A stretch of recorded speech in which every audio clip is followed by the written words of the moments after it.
Very good. Assume this position. You cover me. Well, good morning, everyone. We are now beginning day 30 of the Democrat shutdown. And as there are millions of Americans this morning that are embracing themselves for further pain and hardship, we'll highlight some of that this morning. The Democrats, incredibly, are showing no signs at all that they want to end their shutdown. Now, they'll have another opportunity today. The Democrats in the Senate will have their 15th opportunity to do the right thing. We're concerned that they won't. And if they reject this for the 15th time, they will be ensuring that this shutdown continues past the November 1st deadline. And that is a fateful deadline for a number of reasons. Starting on Saturday, let me give you a list of things that this means for the American people. It means that tens of millions of American families will struggle to keep food on the table because the SNAP program benefits will run dry. It means that WIC assistance, that's women, infants, and children, the nutrition programs, will be at risk of running dry. It means that Head Start centers, which serve 60,000 children nationwide, will be at risk of closure. Millions of federal workers, and we've listed them here every day. You're talking about air traffic controllers and TSA agents and park rangers and Border Patrol agents, law enforcement around the country. The stewards of our nuclear arsenal will miss their paychecks. Thousands of flights, by result, will be canceled or delayed, while our borders and national security will be directly jeopardized at a very dangerous moment in world history. And our country will lose tens of billions in gross domestic product. With each passing day, the pain gets more real, and the Democrats are guaranteeing when they vote to reject our clean funding resolution. We expect they will do that again today for the 15th time. They are showing no shame whatsoever in their actions. Now, just as we clearly know what is happening, which we've recounted here every morning, the American people can never forget. We also clearly know why it's happening.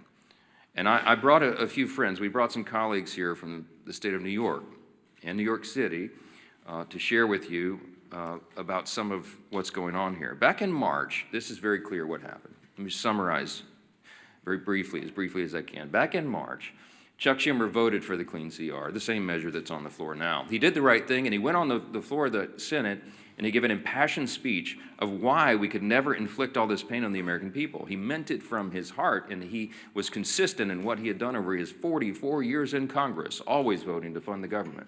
But when he did the right thing in March, he received an onslaught of criticism from the far left base in the Democrat Party.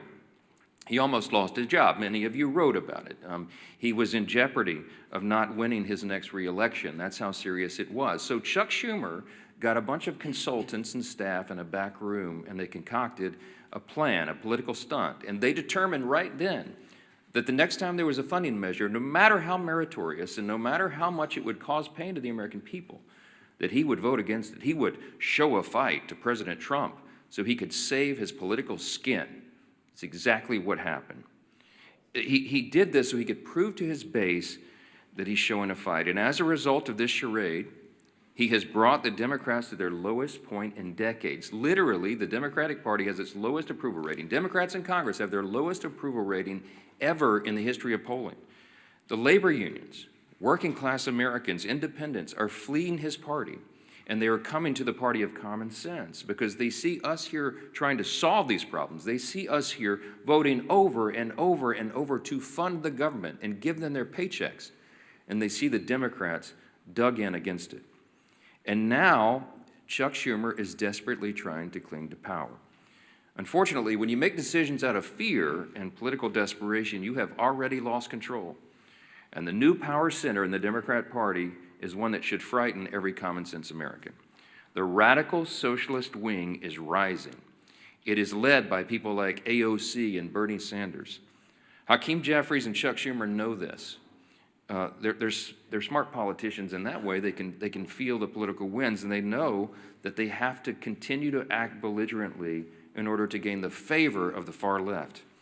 It's their own political survival that they had put in front of the needs of the entire country. Let me say that again. The Democrat leaders in the Senate and the House have put their own political survival in front of the needs of the American people. Exhibit A is Zohran Mamdani.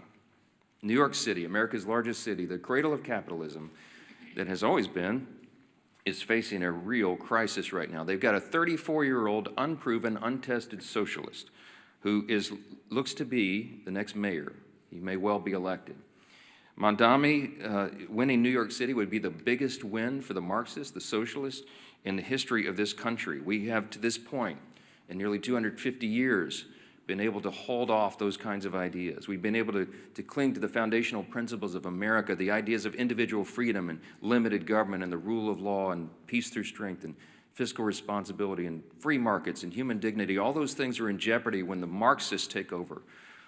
And it's the clearest sign yet that the Democrats' radical Marxist wing is winning the battle for control of their party. Look at where the energy is. This should be alarming to everyone around the country. Mamdani has, of course, called to defund the police, to abolish all prisons, to legalize prostitution. He lambasted the New York PD, the New York Police Department, as a racist system. And you might have seen, if you in the media are covering this, but there was a new video uncovered from 2023, just 2 years ago, and he said, quote, "We have to be clear, when the boot of the NYPD is on your neck, it's been laced by the IDF. Look, it's a unique talent to merge one's loathing for American law enforcement with their loathing for the Jewish people. But this guy's, he's managed to do it. New York is just the tip of the iceberg. It's not isolated to America's largest city. It's other cities as well. Look at Seattle, where the leading candidate for mayor is an open socialist. Look at Minneapolis, where the sitting socialist mayor is facing a challenge from his left flank. And look here in Congress, where we have our own wing of Marxist acolytes serving here. Amazingly, the media is criticizing Republicans for fixating on Mamdani. I read some of that yesterday. This socialist uprising is something that we have a responsibility to call out and sound the alarms. That's what elected representatives of the people are supposed to do, and we take that responsibility seriously. And obviously, Mamdani is a big issue here in the halls of Congress. Why? Because the second highest ranked Democrat in the country, Leader Jeffries, endorsed him. They're making Mamdani a mainstream Democrat now, and this party has left the people. Of course, the press wants us to ignore Mamdani. Here it's an embarrassment because most of the press is on the side of the Democrats. They don't want us to talk about that, but we have to. Because by endorsing Mamdani, Hakeem Jeffries has endorsed and co-owned his positions, his past statements, his Marxist playbook, and everything else that that guy espouses. And so, too, does every single House Democrat who will be inviting their leader, Jeffries, to their campaigns and to their districts next year. Every single one of them at every campaign stop should be asked, what do you think about Mamdani? What do you think about his positions? While House Democrats court Marxists in New York, Senate Democrats have chosen to shut down the government over a totally clean, nonpartisan CR. It's the first time in history, in the history of this country, that any party has done that, has chosen, had the audacity to shut the government down over a totally clean, nonpartisan funding measure. They're bowing to the demands of their far-left base, and no one can deny that. The facts are very clear. The American people are intelligent. They understand what's happening here. We pray that the Democrats, at least a handful of centrists, if there are any moderates left in the Democrat Party in the Senate, we pray that they will come to their senses and they will do the right thing by the American people, that they will stop all the pain and that they will reopen the government. As I mentioned on Saturday, things are going to become very dire. There is one way out of this, the easy way, the obvious way, and that is for the Democrats to do their job and vote for the CR. Now, I mentioned we brought some of our good friends and colleagues here from New York to talk about the mess that the Democrats have created in the Empire State. Now, why are we focusing on New York? Because, again, it's a bellwether for the rest of the nation. If you're watching at home, you need to understand the dynamics of what's happening in New York, because you have to ensure that it doesn't happen in your city, in your town, in your state.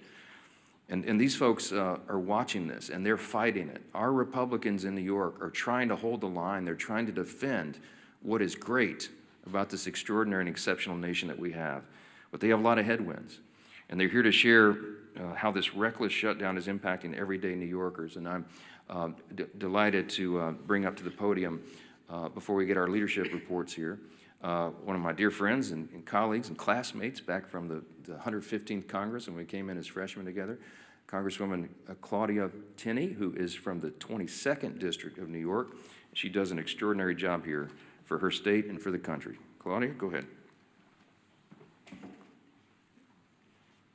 Thank you so much, Mr. Speaker and my colleagues. I actually hail from the 24th District, a little bit of, we've had some redistricting in upstate New York a couple of times. But I just want to say good morning and thank you again to my colleagues for being here. This is really important. And I wish I could say that I am surprised by what we're witnessing, but this is exactly what happens when the Democratic Party surrenders to its most radical fringe. Chuck Schumer and Hakeem Jeffries lack the political courage to stand up to the Marxist, anti-Semitic, anti-law enforcement base led by Mamdani now, AOC, and Bernie Sanders. Schumer and Jeffries are both weak leaders from New York, and specifically New York City, where they have never had to face serious political opposition and have enjoyed nothing but glowing praise from their friends in the media. They are ill-suited to lead the Democratic Party at the national level, which is on dramatic display with each passing day of this tragic shutdown. They have traded true leadership for appeasement, responsibility for disorder, and principle for political survival. This shutdown is their choice. They've surrendered to radicals funded by dark money groups pushing anti-police, anti-Israel, anti-American garbage. Now the country is paying the price. I served with Hakeem Jeffries in the New York State Legislature. He sat right next to me. I've seen this playbook before, as have my colleagues in New York who also served in the legislature. It is the same corrupt Albany routine. Reward insiders, punish taxpayers, and blame everybody else. Today, it is something far worse. A movement run by socialist, Marxist activists. I don't like to call them socialists, they're really Marxist. And extremist networks, and they have hijacked the Democratic Party. And as the speaker pointed out, just look at Zohran Mamdani, a member of the State Assembly, by the way. He actually defeated a fairly liberal member of the Assembly, who is, in a narrow election, but there he is in the State Assembly. He is the face of the new far-left coalition, and make no mistake about it, the new leader of the New York Democratic Party. His campaign is not grassroots. It's bankrolled by Soros money, radical clerics, and communists working together to push a Marxist agenda in America's largest city. Schumer and Jeffries will not stand up to this movement. We've seen this because, as the speaker pointed out, they're terrified of it. They have built their political survival on appeasing the far left, and now our entire country is being held hostage by it. They cannot open the government without angering the radicals who radically run their party. The Democratic Party is now controlled, as I said, by the Marxist activists, dark money donors. This is not a grassroots effort. And anti-American ideology is dominating this. And they would rather destroy the system than to lose power. And unfortunately, Leader Jeffries and Leader Schumer are just succumbing to this. New Yorkers are already paying the price, and we have been paying the price. From Albany's Medicaid for Illegal scheme to Mamdani's socialist city agenda, working families are being crushed under taxes, mandates, and ideology.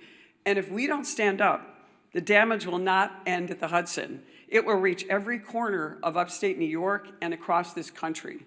We are here to fight for the men and women who build, farm, serve, and raise families across New York and our nation. They are the backbone of this nation, and they deserve a government that works for them, not the political insiders who have created this mess. So my message to Chuck Schumer and Hakeem Jeffries is simple. Stop playing games. Stop bowing to this mob and reopen our government. Pay our troops, fund essential services, and start putting American families and especially in my case and my colleagues here, New York families first. And my message to New Yorkers is this: stand up, speak out, reject this radicalism that has taken over not just our city, but will take over our state. And I thank you, Mr. Speaker. I appreciate the moment.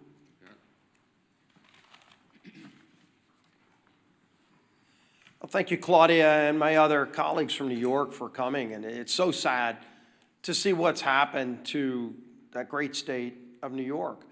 But if you go back to November, when President Trump won an overwhelming victory to come back as president, defeating Kamala Harris, winning every one of the 7 swing states.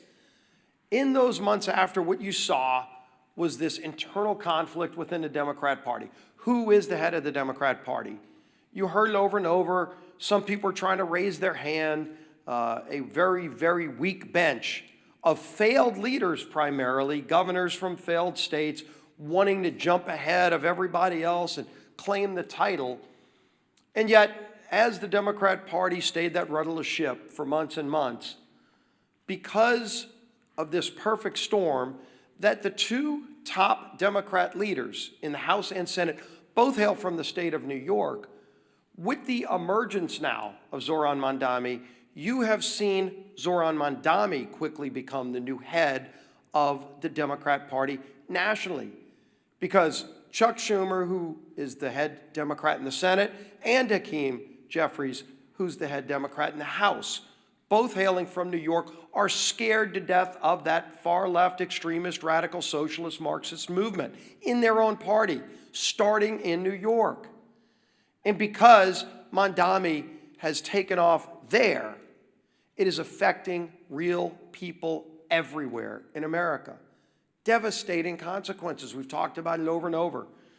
You know, the last few weeks, we talked about the pain, the suffering that Democrats were causing to especially federal workers, our troops, air traffic controllers, every other federal worker who wasn't getting paid. Some, President Trump found ways to get paid. Others, there weren't ways to do the same thing, but the president worked overtime.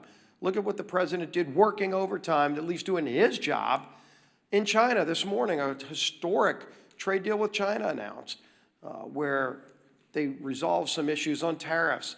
Our soybean farmers are going to be able to sell more of their products into China. Critical minerals that we'll be able to get. All of those things President Trump continues to do while Democrats want to try to spew chaos around the country. But the harm to families, as we've been talking about, while real, is unfortunately going to get worse. And we've been telegraphing this for weeks, pleading with our Democrat colleagues in the Senate. Just five Democrats need to get the courage to end the shutdown. And only they can do it. They know that. And what are those consequences? We've been talking for weeks. Coming this weekend, Saturday, 42 million SNAP beneficiaries will lose those benefits. Those cards are going to go to zero. When they go to the grocery store to try to put food on the table, there will be no money in those accounts. And what is Chuck Schumer going to tell those families? It's no longer hypothetical. It's no longer theoretical. It's real suffering and pain, and they know that. We've given you the quotes over and over these last few weeks. They admit they are causing suffering. They're using the American people for leverage, and they just don't care. But I think they're going to start hearing more and more from people. There's some people we've been hearing from. The National Veteran Advocate, his retired U.S. Army Sergeant Eric Donahoe, said this, quote, "The decision to vote against advancing the CR is now causing financial harm to families who serve this country." He went on to say, quote, "When I spoke with Democratic staffers that I know they called this shutdown a political opportunity. They think the more Americans hurt, the more power they gain. They even bragged about it," Donahoe said. Quote, "This isn't a headline to us. It's rent, it's groceries, it's mental health, it's stability." And of course, you've heard just a few days ago, we had the National Air Traffic Controllers Association and the American Federation of Government Employees demanding that Democrats pass the clean CR. More and more, you're seeing this growing chorus of people from all corners, including Democrat corners, telling their own party leaders, stop this madness, end the madness, and vote to open the government. But again, this weekend, it gets even more painful, more suffering that they will impose if they keep this madness up. And so I'm going to try to find 5 Democrat senators. It's all we need is 5. So let's start with John Ossoff in Georgia. Starting this weekend, over 1.3 million enrollees in SNAP in his home state of Georgia lose their benefits. 1.3 million, Senator. What are you going to tell those families if you vote no today? If you vote to take their food away this weekend? That's what your vote means today. 109,000 federal workers in his state of Georgia. Of course, the largest airport in America is in his home state of Georgia, and they're already experiencing flight delays in Atlanta. 231,000 women, infant, and children will lose their benefits in Senator Ossoff's home state of Georgia if he votes no today. Think about them when you're casting that vote. Senator Warner in Virginia, 825,000 SNAP enrollees in his home state of Virginia. 189,000 federal workers. Don't come up here and give some speech lamenting about the hardships those people are facing when you're the one voting to impose those hardships. You can stop that today by voting yes. 107,000 women, infant, and children will lose their benefits in Virginia if Senator Warner votes no. Tina Smith in Minnesota, 452,000 enrollees in the SNAP program, 33,000 federal workers, and 101,000 women, infant, and children in Minnesota will lose their benefits if Tina Smith votes no today. Gary Peters in Michigan, over 1.4 million enrollees in SNAP. No food stamp benefits this weekend to 1.4 million Michiganders. 56,000 federal workers, 189,000 women, infant, and children will go without food this weekend in Michigan if Senator Peters votes no. Senator Sheehan in New Hampshire, 76,000 enrollees in SNAP, 9,000 federal workers, and 12,000 women, infant, and children will go hungry in New Hampshire if Senator Sheehan votes no. I could go on with more and more of these. All we need is 5. That's 5 right there. If they get to courage, they don't have to impose that pain on families. But the only way this suffering is prevented is if they come to their senses and vote yes. We all know the math. We all know what's needed. But it's not just math. It's millions and millions of families across this country that will truly suffer and go without food if they vote no today. It's a straightforward vote. We've all voted yes and passed it through the House over a month ago. End the madness and pass this bill. Our whip, Tom Emmer.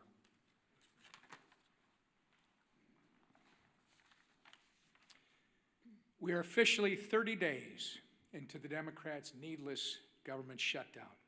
30 days that millions of federal workers have gone without a paycheck.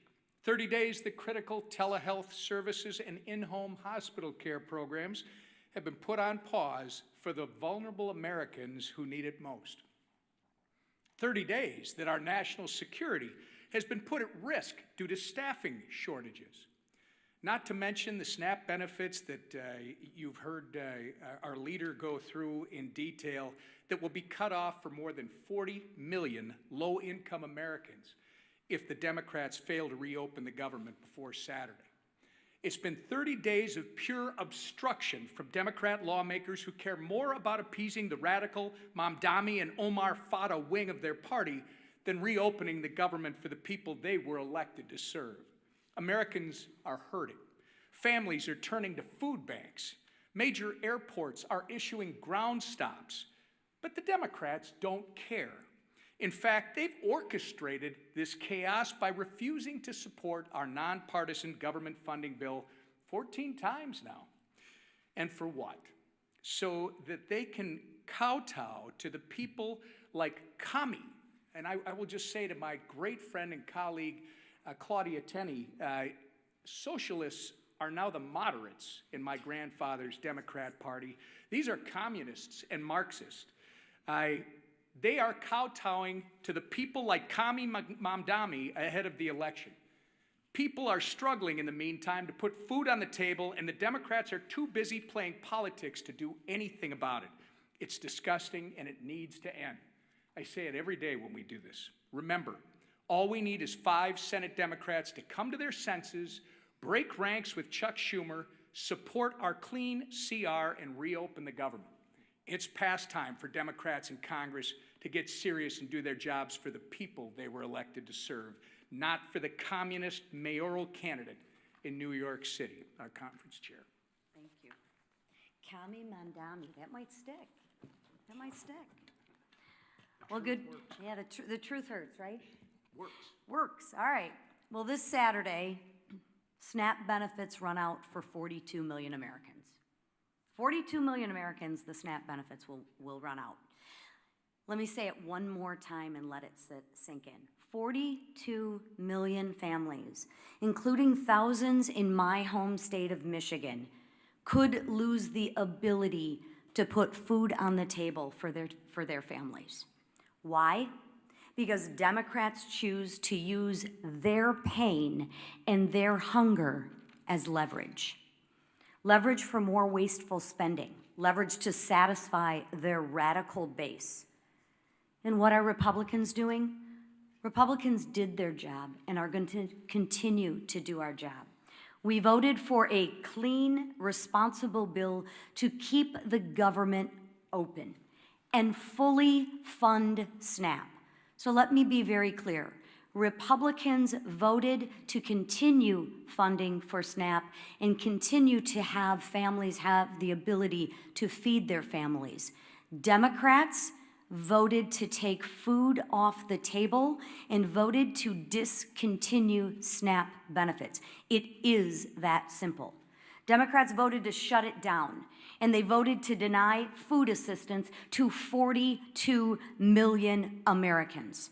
And they voted that way more than a dozen times. Just so y'all didn't get confused, they wanted to make sure that they rubbed it in your face more than a dozen times that they wanted to stop the SNAP benefits. Not just once, not just twice, they wanted to make doggone sure you knew they voted more than a dozen times to kill the SNAP benefits, to take food off your table. Just so you're clear. And let's remember, they did it, and let's make sure that we don't forget, and let's make sure we remind them who voted to keep food on the table and who voted to take food off the table. Because at some point in time, they're gonna reverse what they're talking about and do what they normally do, and that's try and blame us. But let's hold them accountable for once to the votes that they've taken. I can assure you I will. I met one of these recipients last weekend while I was volunteering at a food bank in St. Clair County. His name was Jim. Jim's wife is a teacher, and he's a retired auto worker. They rely on SNAP to help cover the cost of groceries. Jim waited in line for more than 3 hours because he knows he won't be getting his benefits. That's what he told me. But you know what he told me? I thought this was very insightful. He told me, thank you. He told me, thank you for all you're doing to keep the government open.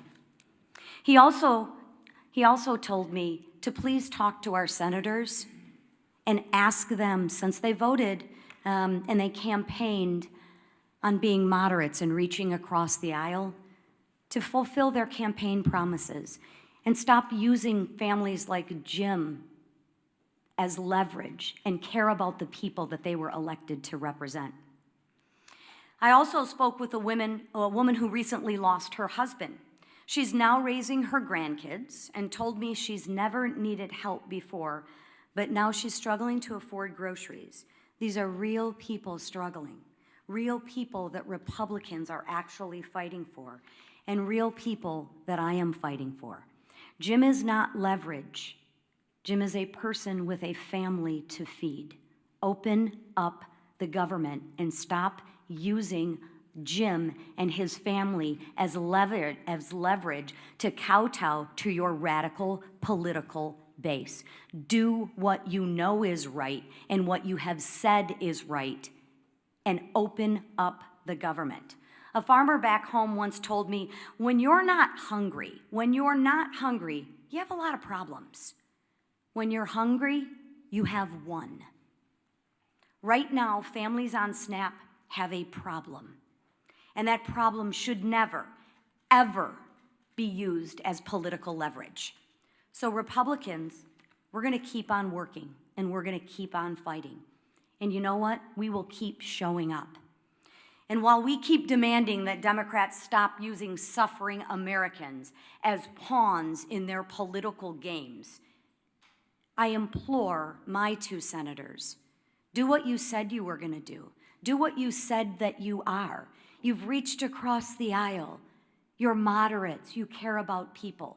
Well, show that in your actions and vote for a clean CR for families like Jim who you represent. Please, they are counting on you. And every no vote means that you are keeping food from their table.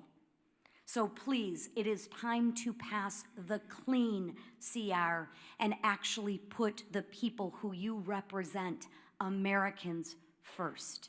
Thank you. We'll take a few questions. I just want to thank again our colleagues from New York, LaLota and Lawler, Garbarino, Langworthy, and Tenney. It's a difficult job to hold the line in that state, but they do it very, very well, and we're grateful they're there, and that there are so many common sense New Yorkers who still believe in freedom and in the greatness of America, and they keep sending us patriots like this to do the job. So we'll take a few questions. Yes, sir, Secretary. Thanks, Mr. Speaker. During the last shutdown in 2019, it was the first Trump administration, and they made sure that in the second month of the shutdown, SNAP benefits would go out. They had them sent early. Why do you think they shouldn't do that this time? Well, the president, this administration has done exactly what he did in the first term, and that is bend over backwards to make sure that we mitigate the harm. We explained here yesterday that any administration in a shutdown scenario has figuratively a control panel of pain dials. In the Obama administration, 2013, when they shut it down, they turned all the dials to 10. They wanted it to hurt, and so remember, famously, they put the yellow crime tape around the World War II memorial and prevented aging veterans from going and visiting these landmarks. They made it hurt. President Trump has done exactly the opposite. I mean, he's done everything he can. He's ordered all of his cabinet secretaries to mitigate the harm. So, for example, as you know, with WIC funding, they found a way to fund that with tariff revenue. We found a way to pay the troops once already in October, hopefully at the end of this month by moving money around. But it's very difficult to do. Those are not inexhaustible funds. When it comes to SNAP, some of the Democrats have argued that you can use this contingency fund, but the truth is there's no legal mechanism to do it. Unlike with WIC funding that was attached to a 1930s era statute that was related to tariff funds because it was related to nutrition and food coming over the border, there's no such legal avenue to give SNAP funding now. It doesn't exist. The problem is the contingency and the authority to do that was voted down in the CR when the Democrats themselves did it. So the president has lamented this. He has informed USDA and everybody. Do as best you can, but the money doesn't exist to do it. The simplest way to end the pain and the simplest way to make this stop is for the Democrats to do the obvious and right thing and vote for the nonpartisan funding measure so that we can turn everything back on. Then we will get back here, and then we will debate all these other extraneous issues. But right now, the first job of the government is to keep it in operation and take care of the people who depend upon all these services we've articulated today. It's nonsense, and it has to end, and you should be asking them the tough questions, why they're willing to inflict this pain on the people for their partisan political purposes. Yes, ma'am. Mr. Speaker, some more moderate senators Murkowski, Peters, and Shaheen have said that discussions on how to end the shutdown have picked up this week. Are you riding on those? How do you feel about them? And specifically, how do you feel about the idea of ACA subsidies working as a commitment? ACA subsidy working. Look, I'm not surprised that the conversations are turning up in earnest. I mean, when you're talking about the handful of centrists and moderates that are there, they feel the pressure of this. You have all the major unions now coming out, as we've noted, demanding that they do the right thing and get the paychecks flowing again. You have flights being delayed and canceled. It harms people on their nutrition and their food and everything else. And so this is not a surprise to us. We welcome them doing the right thing, but again, we don't have anything to negotiate because we didn't put any partisan Republican priorities on the CR at all. I don't have anything I can pull off of it to make it more palatable for them. So our urge and our plea to them is just do the darn right thing and open the government. And then we'll figure all the rest of these things out. We were always scheduled, we were always planning to have the debate about the COVID-era subsidies and all these other issues in October, November, December.